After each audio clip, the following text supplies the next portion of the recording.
Niyanig ang mundo ng social media matapos mag-post ng promoter ni John Ariel Cuadro Alas Casimero na si Koki Kamida sa kanyang ex na dating Twitter account sa gitna ng paghintay ng mga boxing fans para sa susunod na akbang ng dating 3rd Division World Champion. Direkta hiningi ni Kamida ang opinyon ng publiko. In ADS, who should Casimero fight next? May mga ideya ba kayo kung sino ang dapat na isunod ni Casimero? Ang post na ito ay agad na umani ng libu-libong reaksyon mula sa mga Pilipino at Japanese boxing fans. Tila isang sinyalis ito na plansyado na ang pagbabalik ni Casimero sa lona matapos ang kanyang matagumpay na uling laban sa Japan. Hindi lamang si Kamida ang nagbigay ng pahiwatig, kinumpirma rin ni Ai Alesna, isang malagang miyembro ng Team Casimero, na gumalaw na ang kanilang kampo para sa susunod na malaking proyekto. Sa kanyang Facebook comment, sinabi ni Alesna na meeting na tayo next week, nangita na si Bossing. Ito ay malinaw na indikasyon na sa darating na linggo ay magkakaroon ng formal na pag-uusap ang management upang tukuyin na ang direksyon ng karera ni Cuadro Alas. Sa libo-libong komento na natanggap ni Koki Kamida, isang pangalan na paulit-ulit na lumutang, ang Mexican warrior na si Luis Pantera Neri. Bagamat maraming pangalan na nabanggit tulad ni Naoya Inoue at Stephen Fulton, mas matunog ang panawagan para sa Casimero kontra Neri. Maging si Casimero mismo ay hindi nagpauli sa pagpaparamdam ng kanyang kagustuhan na harapin ang sinumang malakas na boksingero upang muling makabalik sa lista ng World Champions. Pero mga kakwento, bakit si Luis Neri ang gusto ng mga boxing fans? Well mga kakwento, para sa akin, narito ang mga pangunahing dahilan kung bakit ito ang itinuturing na dream match sa kasalukuyan. Una, estilo ng laban.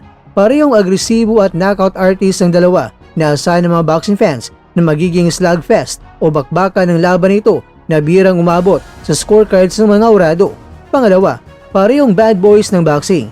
Kilala si Casimero sa kanyang pagiging maingay at confident, habang si Neri naman ay may reputasyon din bilang isang matapang at kontrobersyal na boksingero sa Japan. Pangatlo, huling laban ni Neri. Matapos matalo si Neri kay Naoya Inoue noong May 2024, marami ang naniniwala na si Casimero ang pinakamagandang bounce back fight para sa kanya, o kaya naman ay si Casimero na ang tuluyang magpaparetiro ng Meksikano. Pangapat, World Rankings.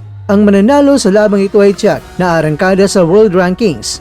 Sa kabila ng mga isyu sa timbang at matagal na pagkataenga, nananatiling isa sa pinakasikat na boksingero si Casimero. Ang pagtatanong ni Koki Kamida ay isang estratehikong hakbang upang masigurong dudumugi ng tao ang susunod na laban ni Cuadro Alas. Ito man ay gawin sa Pilipinas o muli sa Japan.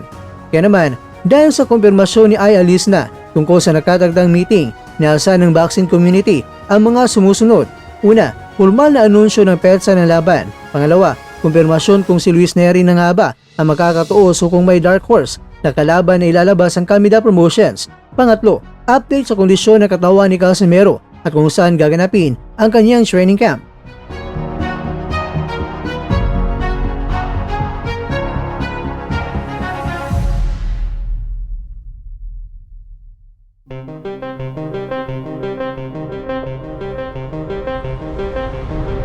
Mga kakwento, ang pagkakaisa ng mga fans sa pagpili kay Luis Neri ay isang mensahe para sa mga promoters. Gusto ng mga tao ng dekalidad at maaksyong laban. Sa pagpasok sa susunod na linggo, lahat ng mata ay nakatuon sa Team Casimero at Kamida Promotion. Handa na ba ang Japan at ang buong mundo para sa muling pagbabalik ng Cuadro Alas? Ikaw o kwento? Comment na sa baba kung gusto mo ring matunghayan ang Casimero kontra Neri na bakbakan.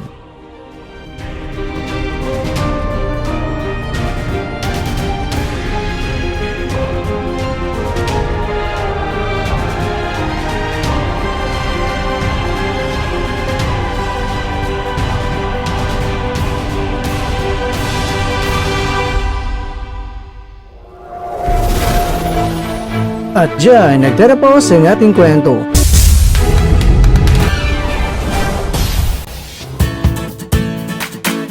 Maraming salamat mga kakwento sa inyong panonood. Pero baka naman mga kakwento ay nagustuhan niyo po ang kwento natin ngayon.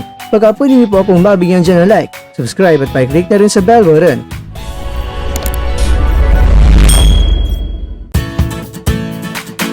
Pero bago tayo tatapos mga kwento, syempre, shoutout po muna tayo dyan sa ating mga kakwento. Kaya kwentong Nelson Kailing, kaya kwentong Alvin, kaya kwentong Buging Renalan, at ikaw kwentong nanonood ngayon, shoutout sa'yo dyan. Bueno, hanggang dito na po muna ang ating kwentuhan. At abangan na po ating susunod na video. At dito lang po yan sa isang channel na kung saan maaring ito'y mga kwentong di pa na kwento sa inyo.